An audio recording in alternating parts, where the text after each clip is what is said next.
how's it going? I hope you guys are doing well.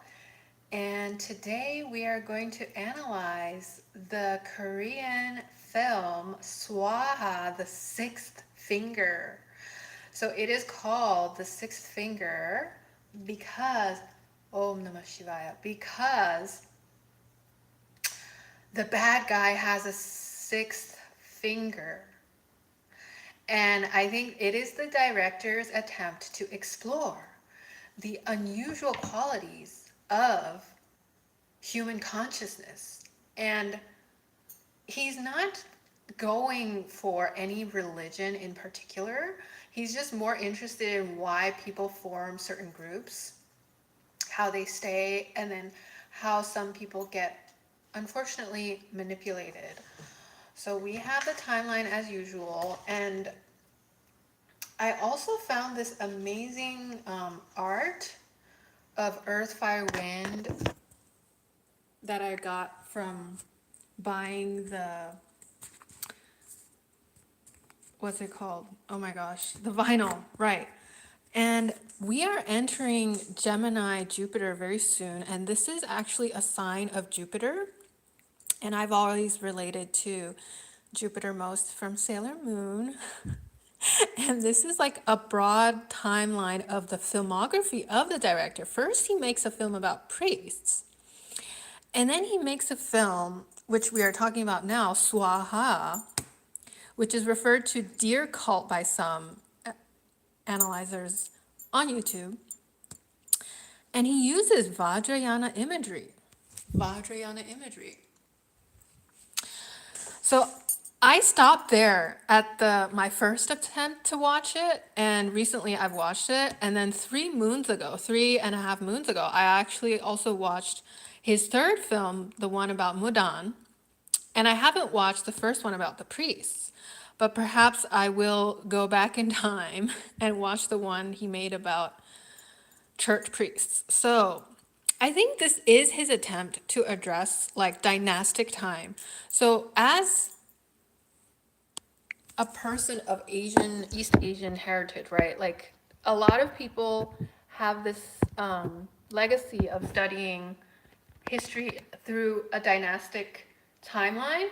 And the thing about dynastic time is that a dynasty starts, it experiences its like Roman glory, and then gradually it declines.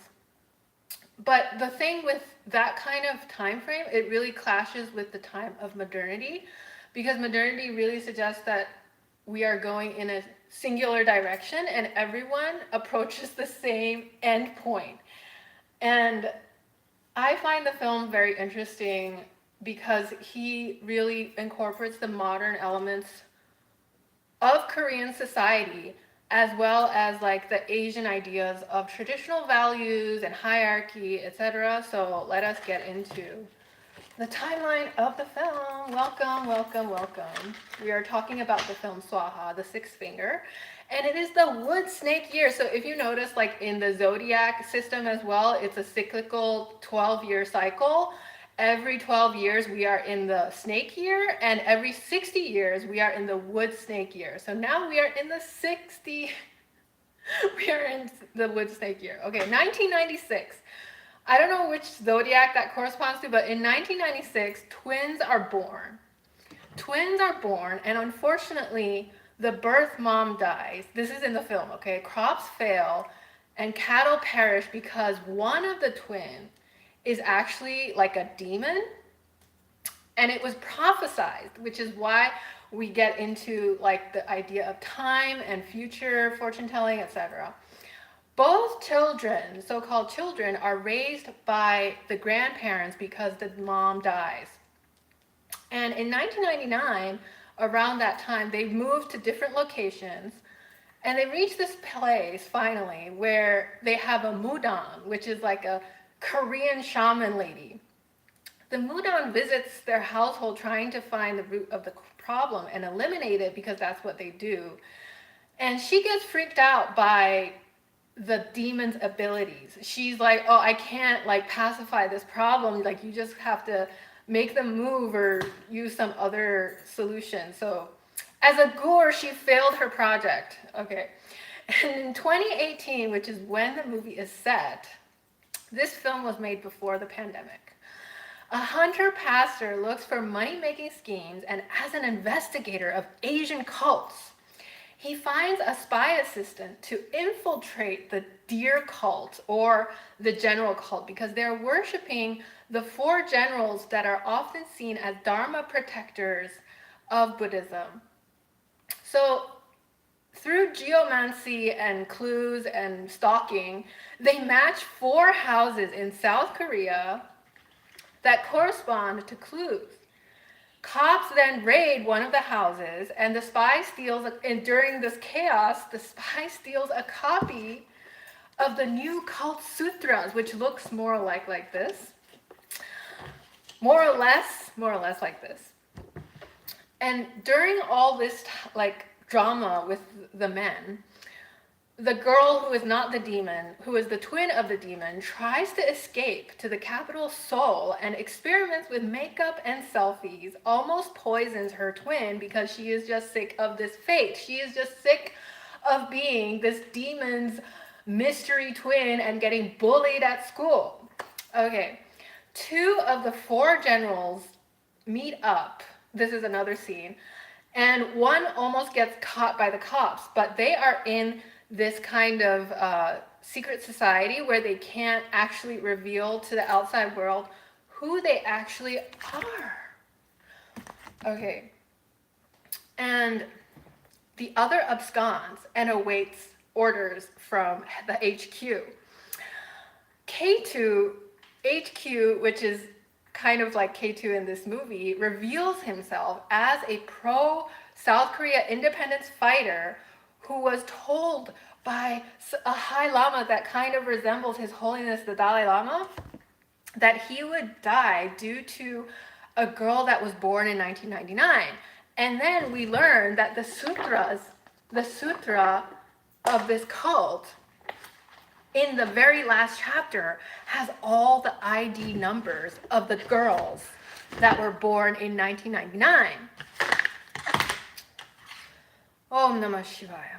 The hunter pastor meets the K2 at his HQ and then realizes that the K2 guy is the mastermind behind it and has maintained a youthful appearance throughout all his murders of the girls that were born in 1999. And the cops also kind of find out that, oh my gosh, this has been ongoing, but we have just turned a blind eye to all these atrocities. So it's kind of like a social commentary on everyone's general mundane reactions to very serious stuff.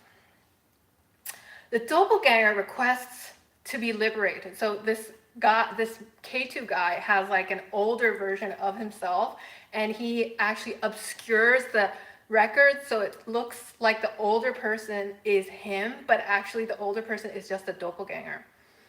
So he requests to be liberated, and the K2 guy eliminates the doppelganger at a private residence that has all this medical setup. It's like a recurring theme in this director's films. Like, he really likes the idea of like Squid Game, like, oh my gosh, Squid Game mastermind guy who has like enough money to just like secretly do whatever he wants. Okay. He eliminates the doppelganger as well as an elephant that was shipped from India. So that I found very symbolic. Oh my gosh, the elephant.